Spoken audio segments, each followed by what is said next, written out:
Hello friends, अॼु असां कविता बोधाणी सां गुफ़्तगू करण वारा आहियूं। कविता बोधाणी खे असां रिक्वेस्ट मोकिले चुका आहियूं।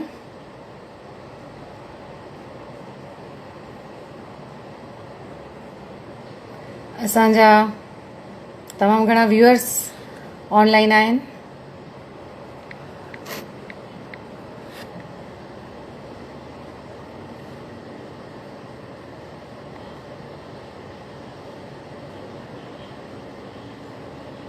गुफ़्तगू जी हीअ पंजी कड़ी अॼु असां जंहिंमें कविता बोधाणी सां गुफ़्तगू करण वारा आहियूं। तमामु घणो इंट्रस्टिंग टॉक थियण वारो आहे असांजे विच में।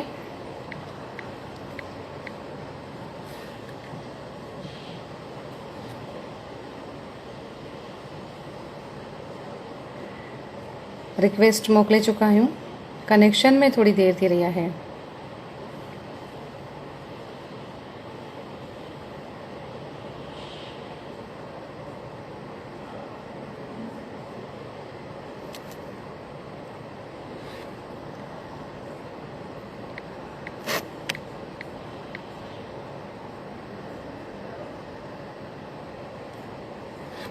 यस, कविता बोधाणी ऑनलाइन आहे।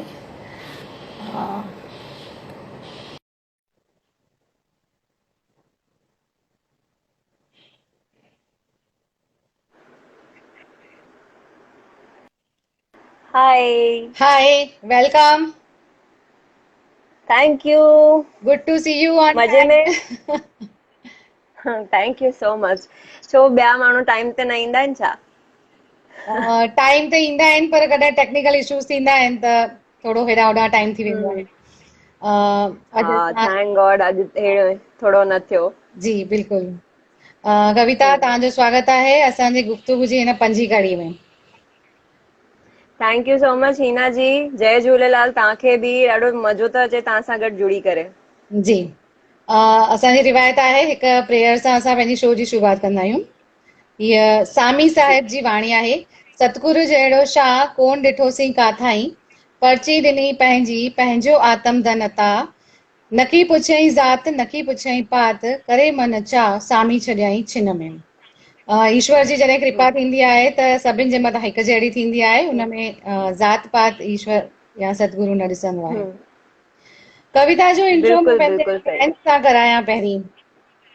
कविता हिकु जी फ्रेश ऐं ताज़गी भरियल चेहरो आहे। Kavita as a singer, as an actor ऐं एज़ अ होस्ट उहा पुख़्ताईअ सां विखो भरींदे अॻियां वधी रही आहे। कविता बोधाणी जतिन उदासी सां, काजल चंदीरामाणी सां ऐं मोहित शिवानी सां गॾियल नमूने न सिर्फ़ इंडिया में पर एब्रॉड बि केतिरा ई शो लाइव परफॉर्मेंस स्टेज ते करे चुकी आहे। हीअ हिंदीअ में ऐं सिंधीअ में ॿिन्ही लैंग्वेजिस में चङी तरह गाना ॻाईंदी आहे। हिन जो आवाज़, हिन जा उच्चार तमामु क्लियर ऐं चिटा आहिनि। ऐं जॾहिं अॼु जी जनरेशन खे असां ॾिसूं था त हू सिंधी लैंग्वेज खां किनारो पिया था कंदा वञनि। उन वक़्त में कविता बोधाणी जेको ख़ाल पैदा थियो आहे उनखे पूरो करे रही आहे ऐं सिंधी लैंग्वेज खे लव कंदड़नि मां हीअ हिकु आहे। Again welcome in my show Guftagu. Thank you so much. तव्हां एॾो सुठो मुंहिंजो इंट्रोडक्शन ॾिनो। मां एॾी लाइक़ु कान आहियां पर तव्हां जहिड़ी वॾी हस्ती, तव्हां हेॾा एक्सपीरियंस आहियो हिन फील्ड में ऐं मूंखे बि तव्हां सां कमु करण जो मौक़ो मिलियो आहे। तॾहिं बि तव्हां मुंहिंजी एॾी तारीफ़ कई, तव्हांजे मुंहं सां इहो ॿुधी करे ॾाढी ख़ुशी थी थिए। जी, असां लॻभॻि GTPL में चङा ई साल गॾु वर्क कयोसीं, जंहिंमें तूं जी सिंधी टीवीअ सां गॾु ॿियनि चैनलुनि में बि एंकरिंग जा ऐं एक्टिंग जा रोल तो चङी तरह निभाया। जी। जी ऐं असां हिकिड़ी फिल्म बि गॾु कई हुई त मूंखे हुनजी बि यादूं काफ़ियूं आहिनि। असां एंजॉय कयो हुयो ॾाढो जी हुन फिल्म में गॾु। जी बिल्कुलु बिल्कुलु। जी अहिड़ो साथ कायम रहे, अहिड़ी उमेद आहे। जी जी, कविता, तुंहिंजो जनम अहमदाबाद में ई थियो ऐं अहमदाबाद में ई तुंहिंजी स्टडी हिते कंप्लीट थी। हा जी। पंहिंजी स्टडी जे बारे में असांजे व्यूअर्स खे कुझु ॿुधाए। मां बैचलर्स IT में कयो आहे ऐं पोइ मूंखे हुन में मां मास्टर्स करण वारी हुयमि, पर मूंखे ख़बर पइजी वई की मुंहिंजो कमु कान्हे, त मां IT छॾे ॾिनी ऐं पोइ मां मास कम्युनिकेशन कयो। हुन में मूंखे ॾाढो इंट्रस्ट हुयो, एंकरिंग में, सिंगिंग में, एक्टिंग में शुरूअ खां ई। त पोइ मां मास्टर्स कयो जर्नलिज्म में ऐं पोइ मां GTPL जॉइन कयो, पर पोइ हाणे मां लाइव शोज़ कंदी आहियां, जी फ्रीलांसिंग। जी नाइस। ऐं तोखे सिंगिंग जो शौक़ु कीअं जाॻियो? मुंहिंजी मम्मी ॻाईंदी हुई, बचपन खां ई, पंहिंजे बचपन खां मुंहिंजी मम्मी ॻाईंदी हुई। मां किथे सिखियो कान्हे, हुननि बि न सिखियो हुयो, पर जेतिरो हुननि खे गॉड गिफ्टेड हुयो टैलेंट, जेतिरो हुननि खे ईंदो हुयो, हुननि मूंखे सॼो सेखारियो। ऐं जेको बि मां अॼु सिंगिंग में आहियां, मुंहिंजी मम्मीअ जी वजह सां ई आहियां। त हुननि मूंखे हेल्प कई ऐं मां बि, जीअं तव्हां चयो की धार्मिक असांजी जेकी शो जी शुरूआत थी, त मां बि पंहिंजी सिंगिंग जी शुरूआत धार्मिक तरीक़े सां ई कई हुई। मां सत्संग में वेंदी हुयमि, निरंकारी पंथ सां मां जुड़ियल आहियां, निरंकारी मिशन सां। त मां बचपन खां ई सत्संग सां जुड़ियल हुयमि, त हुते मां गीत ॻाईंदी हुयमि ऐं धीरे धीरे धीरे करे मूंखे लॻो की हा मां ॻाए थी सघां, मूं ते सतगुरू जी कृपा आहे, त पोइ मां कंटिन्यू कयो। जी बढ़िया बढ़िया। असांजे व्यूअर्स खे तुंहिंजो आवाज़ ॿुधणो आहे, त कोई बि सिंधी सॉन्ग सां पाण पंहिंजी शुरूआत कयूं। कोई भी सिंधी ज़रूरु ज़रूरु। पसंदि सॉन्ग हुजे। अच्छा, हिकिड़ो सिंधी आहे गीत पेरे पवंदी सां, सभिनि ॾाढो फेमस आहे, ॿुधो ई हूंदो, त हुन सां मां चाहींदसि की मां शुरूआत कयां। मूं त निमाणी मिसकीन जी शैल पवंदम बाझ पिरनि जे कयो थम माण मणन जो शल दुको दाखिल कन बन खां आजो करे मुंहिंजे ॾोहनि ॾे न ॾिसनि हाणे वजुल सां पर छिन मुंहिं साकर न मामरो पेरे पवंदी सान चवंदी सान ओ पेरे पवंदी सान चवंदी सान रही वन रात भंभोर में हो अल्लाह रही वन रात भंभोर में सिंधड़ीअ में भंभोर में सिंधड़ीअ में भंभोर में सिंधड़ीअ में भंभोर में सिंधड़ीअ में भंभोर में। वाह वाह, बिल्कुलु ताज़गी भरे छॾी असांजे शो में तो त। Thank U thank U. बिल्कुलु तुंहिंजो सुर में ॾाढी तासीर आहे, तमामु घणो तूं अॻियां वेंदीअ। जी थैंक यू तव्हांजी विशेस लाइ, थैंक यू। तव्हां वॾनि जो आशीर्वाद गॾु हूंदो, तव्हांजी गाइडेंस गॾु हूंदी, त ज़रूरु मां लाइफ में कुझु करे सघंदमि। सभु तव्हांजी वजह सां ई आहे। नहीं नहीं बिल्कुलु बिल्कुलु, तूं अंदरां तोखे एॾो मतिलबु जज़्बो आहे इन मतिलबु फील्ड में, तोखे एॾो इंट्रस्ट आहे, त बिल्कुलु तूं कामयाबु थींदीअ। कविता, थैंक यू सो मच। जीअं कोरोना जो पीरियड हली रहियो आहे, त कोरोना खे हिकु सॉन्ग, हिंदी सॉन्ग अगरि डेडिकेट करणो हुजे त? हिंदी सॉन्ग, ओके, हुनखे त मां एतिरो ई चवणु चाहींदसि कोरोना खे, जा जा जा मुझे ना अब याद आ, जा मुझे ना अब याद आ, हो मुझे भूल जाने दे जा जा जा मुझे ना अब याद आ। सभिनि जी इहो ई दुआ हूंदी कोरोना लाइ, इहो हली वञे, असांखे चैन सां जीअण ॾे।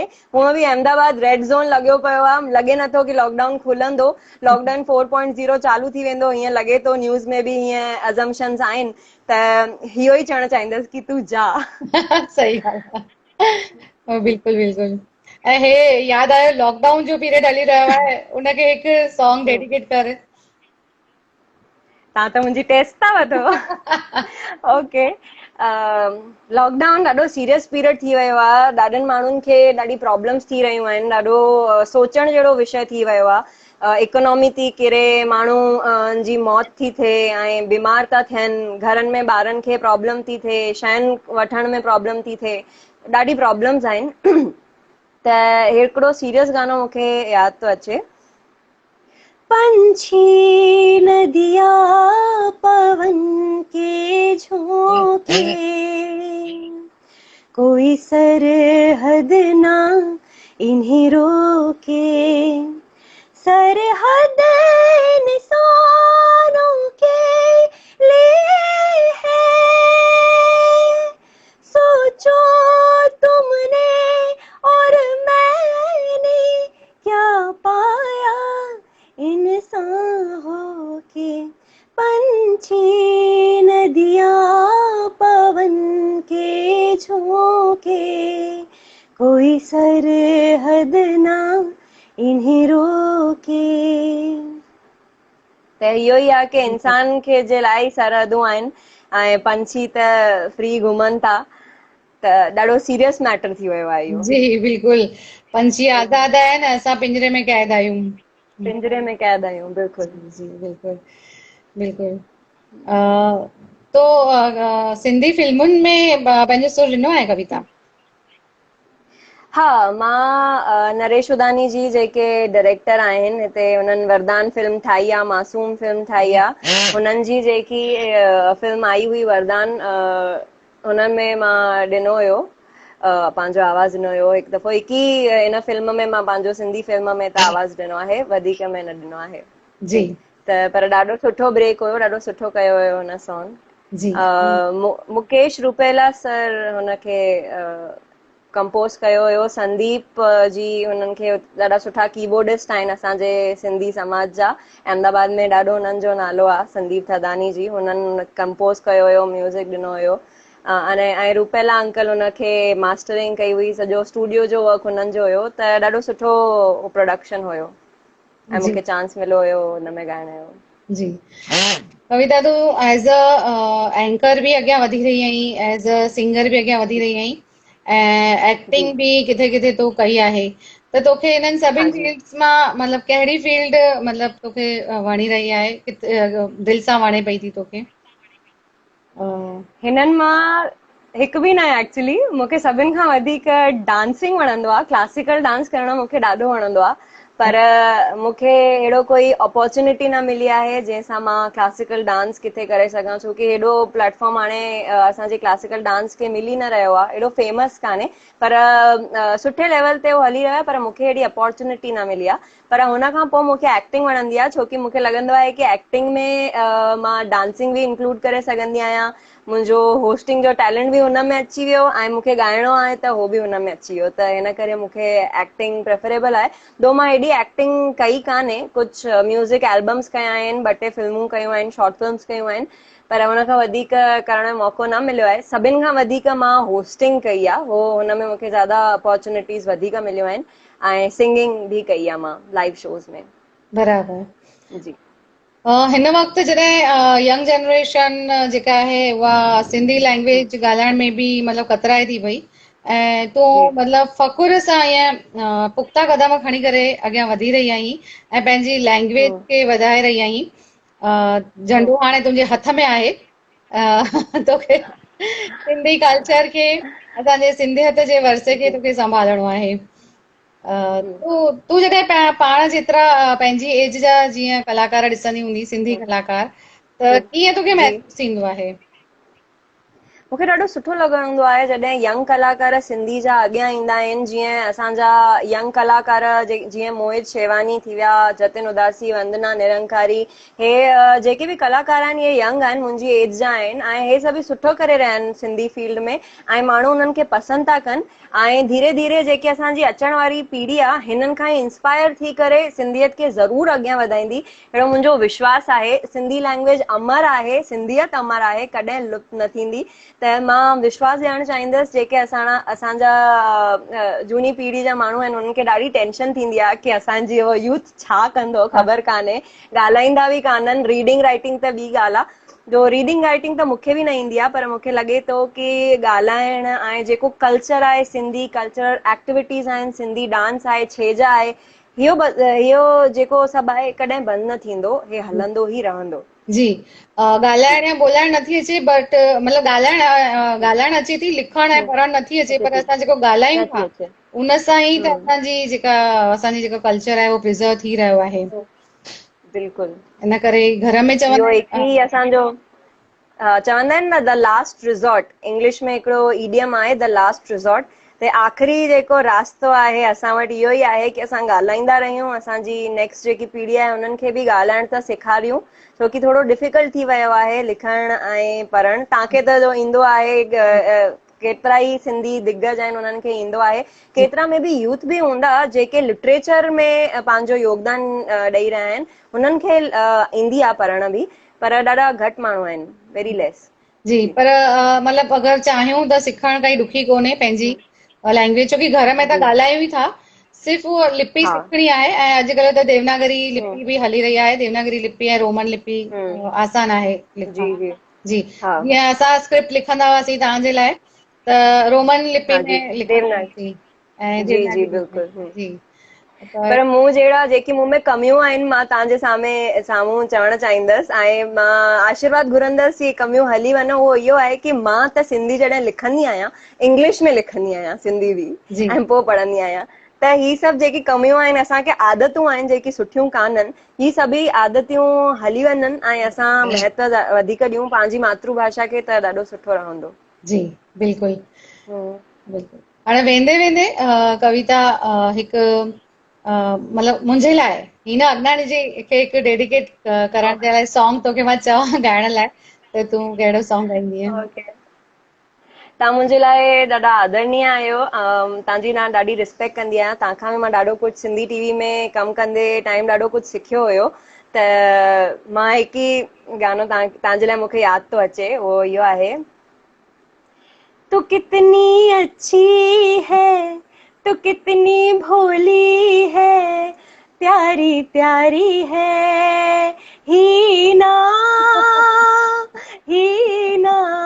ऐं हीअं बि ॻाए सघंदसि, ओ मां, छोकी तव्हां मुंहिंजे माउ जो रोल कयो हुयो फिल्म में, त हुन हिसाब सां बि मां इहे ॻाए थी सघां। ऐं तव्हां मूंखे हमेशह गाइड ई कयो आहे, कॾहिं तव्हां मूंखे मुंहिंजी ग़लतियुनि ते धड़का कोन ॾिना, प्यार सां सम्झायव, छोकी मां ग़लतियूं कंदी हुयमि, मां नई नई हुयमि सिंधी टीवी में, जॾहिं मां जॉइन कयो हुयो मां एॾी सिंधी न ॻाल्हाईंदी हुयमि, मूंखे सिंधी एक्चुअली सिंधी टीवीअ ई सेखारी आहे, ऐं हुन में तव्हांजो ॾाढो वॾो योगदान आहे, त इन करे मां तव्हांखे थैंक यू चवणु चाहींदसि। जी, बिल्कुलु, काफ़िलो असांखे गॾु खणी हलणो आहे, ऐं हुनमें तव्हां जहिड़ा हिन काफ़िले में यंगस्टर्स जेकॾहिं जुड़ी वञनि त बस क्या बात है। जी, हींअर असांजो मोकिलाइण जो वक़्तु थियो आहे, पर असां सदाईं गॾु आहियूं। Definitely. Okay, bye. Okay, bye, nice to meet you, जय झूलेलाल। जय झूलेलाल। असांजे फैंस खे बि असां रिक्वेस्ट था कयूं कि असांजो शो ॾिसो ऐं सुठा सुठा कमेंट्स ॾियो, ग़लतियूं हुजनि त उहे बि डेफिनेटली, हा, मां हिकु लास्ट हिकिड़ी कड़ी रखणु चाहींदसि, मैसेज ॾियणु चाहींदसि माण्हुनि खे, सभिनि खे, मूंखे ख़बर त आहे ॾाढो न्यूज़ में अचे थो, पर सिंधी गानो आहे कोरोना लाइ, जेके राजकोट मां राजा वनवानी जी करे सिंगर आहिनि, ॾाढा फेमस सिंगर आहिनि, ॾाढो सुठो ॻाईंदा आहिनि, हुननि इहो सॉन्ग ठाहियो आहे, त हुननि जी कड़ियूं कुझु यूं आहिनि, सावधानी रखजो कोरोना वायरस खां, सावधानी रखजो कोरोना वायरस खां, साफ़ सफ़ाई रखजो हर कुंड पासे खां, साफ़ सफ़ाई रखजो हर कुंड पासे खां, सावधानी रखजो कोरोना वायरस खां। त इहो ई मैसेज मां सभिनि खे रिक्वेस्ट करे ॾियणु चाहींदसि कि सभु सावधानी रखंदासीं, तॾहिं इहो लॉकडाउन खुली सघंदो ऐं असां पंहिंजा कम रिज़्यूम करे सघंदासीं। जी, थैंक यू सो मच ये अपॉर्चुनिटी ॾियण लाइ। ओके, चलो bye, see you. Bye, see U.